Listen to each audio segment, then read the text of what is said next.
Hello everyone, welcome to our channel education hotspot. तो हम अपनी क्लास 12th की सोशोलॉजी की सीरीज़ को आगे कंटिन्यू करेंगे और आपका जो चैप्टर सोशल मूवमेंट स्टार्ट करा था उसे आगे कंटिन्यू करेंगे। अब आज की क्लास में हम लोग देखेंगे कि सोशल मूवमेंट को क्लासिफाई करने की और क्या क्या तरीके हैं। देखिए, सोशल मूवमेंट दो और वे में क्लासिफाई करा जाता है, जिसमें हम उस मूवमेंट को कहेंगे ओल्ड मूवमेंट या फिर न्यू मूवमेंट। देखिए, ओल्ड एंड न्यू बेसिकली हम कह क्यों रहे हैं, ओल्ड मूवमेंट के वेज, तरीके और जो एम होता था वो थोड़ा डिफरेंट था as compare to the new movement. तो इसके रिगार्डिंग थोड़ा बेसिक देखते हैं, फिर ये डिफरेंशिएट भी हम लोग करेंगे। तो जो 20th सेंचुरी में सोशल मूवमेंट हो रहे थे वो जनरली क्लास बेस्ड थे। Class based means what, working class के लिए पीजेंट मूवमेंट, ठीक है, वर्किंग क्लास ग्रुप यानी लेबरर वगैरह के लिए अलग मूवमेंट है, किसानों के लिए जो मूवमेंट है वो अलग मूवमेंट है।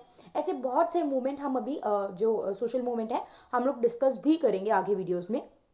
उसके बाद हम करते हैं एंटी कॉलोनियल मूवमेंट। देखो, कॉलोनियल मतलब जब ब्रिटिशर यहाँ पे मैंने बताया था कॉलोनी क्या होता है कि जब कोई किसी कंट्री को अपने क्या कर लेता है, अपने अंडर में ले लेता है, तो उस कंट्री को क्या बोला जाता है, कॉलोनी। तो India is a colony of britisher. तो इंडिया में बहुत सारे ऐसे मूवमेंट भी हुए हैं या और भी कंट्रीज में ऐसे मूवमेंट हुए हैं जो एंटी कॉलोनी थे, मतलब अपने आप को फ्री कराने के लिए अगेंस्ट द ब्रिटिशर थे।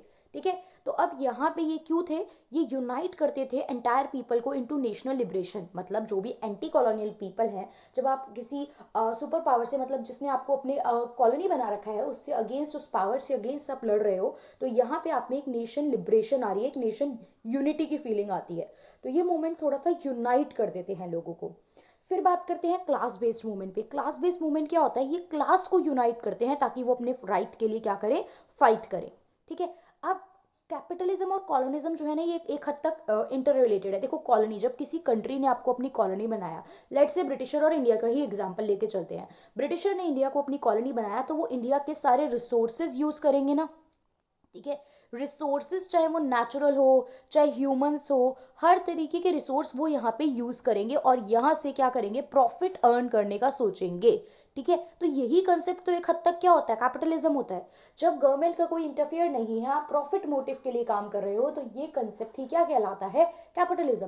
तो कॉलोनिज्म के साथ साथ एक और वर्ड जो था वो यहाँ पे अटैच था, दैट इज कैपिटलिज्म। तो हमको इन दोनों चीजों से फ्री होना था, क्योंकि ये दोनों चीजें हमें क्या कर रही थी, एक्सप्लॉइट कर रही थी। ये दोनों ही हमारे लिए नेगेटिव जा रही थी। तो सोशल मूवमेंट टारगेट करते थे बोथ, मतलब इन दोनों को टारगेट कर रहे थे जो मूवमेंट थे, क्योंकि ये दोनों हमारे लिए क्या हो रही थी, ये दोनों हमारे लिए एक फॉर्म ऑफ एक्सप्लॉइटेशन हो रही थी। और कैसे, ये हमें बहुत अच्छे से पता है। अब नेशनल मूवमेंट की बात करें तो देखो, नेशनल मूवमेंट में मैंने अभी मेंशन करा कैपिटलिज्म और कॉलोनिज्म। तो हम फॉरेन पावर यानी colonialism, okay, colonialism and foreign capital यानी कि कैपिटलिज्म, हम दोनों के ही अगेंस्ट थे। इसके अलावा 1960s और 70s के टाइम में एक अनदर वेव चली सोशल मूवमेंट की, जहाँ पे बहुत सारे अलग अलग टाइप के सोशल मूवमेंट देखने को मिले। तो यहाँ पे कुछ चीज़ों का जिक्र है। अब देखो, बहुत डिटेल में इसमें आपको भी नहीं जाना है। जो बच्चे स्पेशली 12th टारगेट कर रहे हैं वो तो डिटेल में ना पढ़े ये सारे मूवमेंट, और जो बच्चे यूपीएससी टारगेट कर रहे हो तो आपने ज़रूर इसको पोस्ट इंडिपेंडेंस या जब आप लोग क्या पढ़ते होंगे, वर्ल्ड हिस्ट्री, तो कहीं ना कुछ ना कुछ चीज़ों के ग्लिम्स देखे होंगे, ये चीज़ें पढ़ी होंगी आपने, है ना। तो यहाँ पे क्या है, वॉर ऑफ वियतनाम, यूरोप में स्टूडेंट मूवमेंट हुआ था, civil right movement Martin Luther King ने किया था, वुमेन को लेके बहुत सारे मूवमेंट हो रहे थे, एनवायरमेंट मूवमेंट थे बहुत सारे, ये हमें देखने को मिले। ये सब मूवमेंट हम अभी डिटेल में पढ़ेंगे भी, क्या क्या क्या क्या मूवमेंट ये थे। ठीक है, अब आते हैं ओल्ड मूवमेंट और न्यू मूवमेंट की जो हम बात कर रहे हैं। तो देखो, एक पॉलिटिकल साइंटिस्ट है रजनी कोठारी, ठीक है, उन्होंने सोशल मूवमेंट के बारे में क्या कहा कि ये जो सोशल मूवमेंट होते हैं ना, व्हाई दिस हैपन्स, इन्होंने कहा ये होते हैं is due to the dissatisfaction with the parliamentary democracy. देखो, अब आज़ाद हो गए, ब्रिटिशर से आज़ादी मिल गई, वो सब तो हमको समझ में आ रहा है, लेकिन उसके बाद भी प्रॉब्लम क्यों हो रही है, उसके बाद भी प्रॉब्लम इसलिए है बिकॉज सेक्शन ऑफ सोसाइटी, कुछ लोग जो है वो, जो ये आपकी डेमोक्रेसी सिस्टम है, पार्लियामेंट्री सिस्टम है, मतलब जो आपकी बेसिकली गवर्नमेंट बैठी हुई है, उससे खुश नहीं है, उनको उससे प्रॉब्लम है, उनको उस चीज़ों में रूलिंग में, पावर्स में, किसी न किसी चीज़ में प्रॉब्लम जो है वो आ रही है। ठीक है, वो ये कहना चाह रहे हैं कि इंस्टीट्यूशंस जो हैं, ये जो पावर है, ये सारी चीज़ें हैं, इसे कैप्चर कर लेते हैं एलाइट्स लोग, और जो लोग लेफ्ट आउट होते हैं ना, मतलब इन लोगों को जो फॉर्मल पॉलिटिकल सिस्टम में पार्टिसिपेट नहीं कर पाए, क्योंकि formal political system, political party, जो आपकी सब पॉलिटिकल बॉडीज हैं, इनमें कौन बैठ गए, एलाइट्स लोग बैठ गए। तो जो लोग उसको ज्वाइन नहीं कर पाए, जो लोग उसका पार्ट नहीं बन पाए, वो ज्वाइन कर लेते हैं सोशल मूवमेंट, जिसे हम नॉन पार्टी पॉलिटिकल फॉर्मेशन भी कहते हैं, ठीक है। तो ये सारे इनफॉर्मल पॉलिटिकल सिस्टम भी आप कह सकते हो, तो इनको वो लोग ज्वाइन कर लेते हैं जो लोगों को प्रॉपर इंस्टीट्यूशन में स्पेस नहीं मिल पाई, ठीक है। तो ये लोग लेफ्ट आउट फील करते हैं, ये लोग अपनी बात मनवाने के लिए, अपनी चीज़ों के लिए क्या कर लेते हैं, ज्वाइन कर लेते हैं डिफरेंट मूवमेंट। अब हम बात करते हैं, देखो सिविल सोसाइटी एक वर्ड यहाँ पे यूज़ किया गया। सिविल सोसाइटी एक थोड़ा ब्रॉडर टर्म है, इसमें हम सिर्फ एक चीज़ नहीं, इसमें हम मल्टीपल एस्पेक्ट को इन्वॉल्व करते हैं। तो इस सिविल सोसाइटी वर्ड में हमारे दोनों चीज़ें, सोशल मूवमेंट और ट्रेड यूनियन, ये दोनों काउंट किए जाते हैं। अब यहाँ पे एक वर्ड मेंशन है, ठीक है, एक पर्सन का नाम मेंशन है। किसका नाम मेंशन है? गेल ओमवेट। कहा गया कि इन्होंने अपनी बुक री इन्वेंटिंग रिवोल्यूशन में क्या मेंशन किया है कि ये जो सोशल इनइक्वालिटी है, सोसाइटी में डिस्क्रिमिनेशन है, इनइक्वालिटी बहुत डिटेल में हम लोग चैप्टर में डिस्कस कर चुके हैं। इनइक्वालिटी क्या, किस फॉर्म में हो सकती है, ये सब बातें हमने की हैं। तो सोसाइटी में जो इनइक्वालिटी है with regard to caste, with regard to religion, with regard to culture, बहुत सारी चीज़ें है ना, विद रिगार्ड टू क्लास मतलब इनकम, बहुत सारी वजह से जो भी इनइक्वालिटी है या फिर अनइक्विटेबल डिस्ट्रीब्यूशन है, मतलब सोसाइटी में रिसोर्स जो है वो बराबर नहीं बटे हुए हैं हमारी, ठीक है। There is inequitable distribution of the resources. तो unequal distribution of important element of this movement, ये जो है ये रीजन है, सोशल इनइक्वालिटी और अनइक्वल डिस्ट्रीब्यूशन, ये इंपॉर्टेंट एलिमेंट हो जाते हैं। यहाँ पे आर वर्ड भी मेंशन कर लो, are important element of this movement, इनकी वजह से ये मूवमेंट हो रहे हैं। लोगों को अनइक्वल ट्रीट किया जा रहा है, लोगों को एलिनिएट फील कराया जा रहा है, लोगों को नॉर्मल चीजें जो मिलनी चाहिए वो उन्हें नहीं मिल पा रही है। That's why this happen, that's why the social movement happen, that's why लोग अलग फील करते हैं और अपनी आवाज उठाते हैं अपने राइट्स के लिए, ठीक है। यहीं आगे ओल्ड एंड न्यू में हम डिफरेंशिएट फॉर्म में प्रॉपर यहाँ पे चीज़ें लिखी हुई हैं, तो इसको साथ साथ लिख लीजिए, ठीक है। बाकी नोट्स के लिए मैंने मेंशन करा, आज मैंने वीडियो भी डाली है कि आप लोग प्रॉपर टेलीग्राम चैनल ज्वाइन कर सकते हैं। हार्डली एक दो क्लास और में ये चैप्टर भी कंप्लीट हो जाएगा। तो आफ्टर दिस चैप्टर मैं सारे चैप्टर्स की PDF बना के टेलीग्राम चैनल पर अपलोड कर दूंगी। कुछ बच्चों ने मुझे मेल भेजी हुई है, तो देखती हूँ, मैं कोशिश करती हूँ सबकी मेल एक जगह कलेक्ट करके वहाँ पे भी मैं सेंड कर दूँ नोट्स। बाकी इफ पॉसिबल तो आप लोग प्लीज़ टेलीग्राम चैनल ज्वाइन कर लीजिए, वहाँ पे मैं आपके साथ सारे चैप्टर्स की PDF एक दो दिन में, जैसे ही बच्चे ज्वाइन कर लेते हैं अभी एक दो दिन और धीरे धीरे ये चैप्टर भी कंप्लीट हो जाएगा, तब तक तो मैं आपके साथ वहाँ पे शेयर कर दूंगी, ठीक है।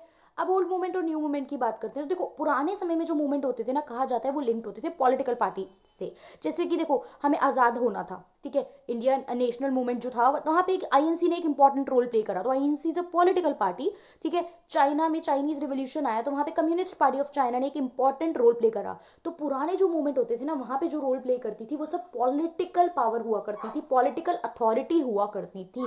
लेकिन आजकल के मूवमेंट की बात करूँ तो ये ज़रूरी नहीं है कि हमें पॉलिटिकल पार्टी की ज़रूरत है, ठीक है। यहाँ पे लोग गवर्नमेंट या पावर में बैठे लोगों के अगेंस्ट आवाज़ उठा रहे हैं, उसके लिए आप एक पॉलिटिकल पार्टी हो ऐसा बिल्कुल भी ज़रूरी नहीं है। आप एक ट्रेड यूनियन हो सकते हो, कोई और ग्रुप हो सकते हो, जैसे कि वर्कर मूवमेंट, वर्कर अपने लिए आवाज़ उठाते हैं, ट्रेड यूनियन बनाते हैं। तो यहाँ पे ज़रूरी नहीं है कि वो ग्रुप एक पॉलिटिकल पार्टी ही होगा।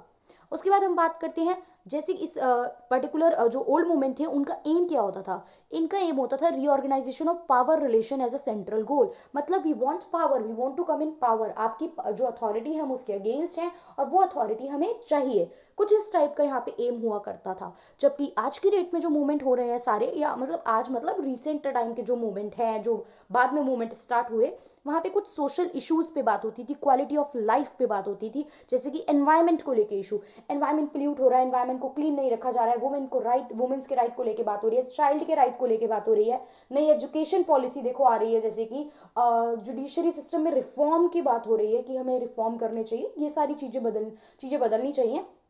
तो यहाँ पे जो भी चीज़ें हैं वो सोशल इशू है, सोसाइटी से चीज़ें जुड़े हुए मुद्दे हैं ज़्यादातर, और वो आपकी क्वालिटी ऑफ लाइफ, मतलब आपके लाइफ को इम्प्रूव करना और बेटर करने के लिए ये मूवमेंट जो है वो किए जाते हैं। ये कंसेप्ट पुराने में एक नैरो कंसेप्ट लेके चलते थे, जिसमें हम सिर्फ इकोनॉमिक इनइक्वालिटी की बात करते थे कि इकोनॉमिकली चीज़ें बराबर नहीं बट रही हैं, इकोनॉमिकली एक्सप्लॉयटेशन हो रहा है, ये सब चीज़ें। बट आज के समय में बात करूँ तो न्यू मूवमेंट जो होते हैं इनका एक ब्रॉड एस्पेक्ट होता है, और ये इकोनॉमी के अलावा भी बहुत सारे एस्पेक्ट पे फोकस करते हैं, like economic, social, political, cultural, हर चीज़ पे टारगेट यहाँ पे रख के चला जाता है कि इनइक्वालिटी ना तो इकोनॉमिक बेसिस पे होनी चाहिए, मतलब सबको इक्वल अपॉर्चुनिटीज मिलनी चाहिए, इक्वल मतलब सारे मौके मिलने चाहिए अर्न करने के प्रॉपरली। सोसाइटी को बेस पे लेके भी किसी के साथ डिस्क्रिमिनेशन नहीं होनी चाहिए। किसी पर्टिकुलर कास्ट को, जैसे आपको एक वर्ड से डेरोगेटरी वर्ड यूज करते हो, आपको पता होगा इस चीज को भी लीगल फ्रेमवर्क में लाके क्या कर दिया गया है, बैन कर दिया गया है कि आप किसी भी कास्ट के लिए ऐसे डेरोगेटरी वर्ड यूज नहीं कर सकते हो। अगर आप ऐसा करते हो तो आप एक क्या कहलाओगे, आप मतलब माना जाएगा कि आपने कोई गलत काम करा और आपको उसके लिए पनिश भी किया जाएगा लीगल फ्रेमवर्क के बेसिस पे। तो ये सब सोशल चीजें, सोशल इक्वालिटी मेंटेन रखने की भी बात की जा रही है, ठीक है। पॉलिटिकल और कल्चरल एस्पेक्ट पे भी यहाँ पे फोकस किया जाता है। तो एक ब्रॉडर कंसेप्ट है नए मूवमेंट की अगर हम बात करें, ठीक है। मल्टीपल एस्पेक्ट को वो कवर करके चलते हैं, ठीक है। वन डायमेंशनल और मल्टी डायमेंशनल वर्ड भी आप यूज कर सकते हो, ठीक है। ये सिर्फ वन डायमेंशनल था, मतलब जनरली मेजरली इसी चीज पे फोकस करते थे, और ये जो होते हैं ये मल्टी डायमेंशनल होते हैं, ठीक है। इसी से यहाँ पे आया, ये क्या करते थे, सिर्फ लोअर और डिप्रेस क्लास जैसे कि वुमेन, दलित्स, इन्हीं पे फोकस करते थे।